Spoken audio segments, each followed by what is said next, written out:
নাহমাদুহু ওয়া নুসাল্লি আলা রাসূলিহিল কারীম আম্মা বা'দ।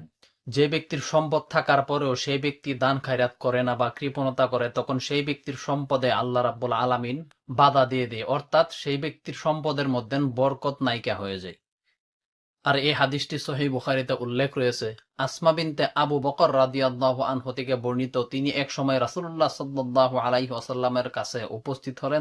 তখন রাসূলুল্লাহ সাল্লাল্লাহু আলাইহি ওয়াসাল্লাম আসমা রাদিয়াল্লাহু আনহাকে বললেন, তুমি কখনো সম্পদ জমা করে রেখো না।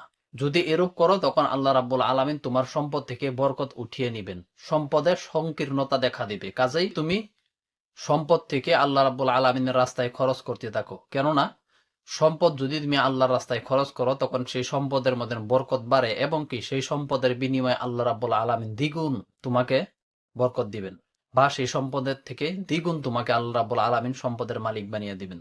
তাই প্রিয় মুসলিম ভাই এবং বোন, আমাদের যাদের সম্পদ আছে সেই সম্পদ থেকে আমরা বেশি বেশি দান করব, কেননা দান খায়রাত করলে সম্পদ কমে না, বরঞ্চ সেই সম্পদের মধ্যে বরকত বাড়ে। তাই আল্লাহ রাব্বুল আলামিন আমাদের সবাইকে দান খায়রাত করার জন্য তৌফিক দান করুন। আসসালামু আলাইকুম ওয়া রাহমাতুল্লাহি ওয়া বারাকাতুহু।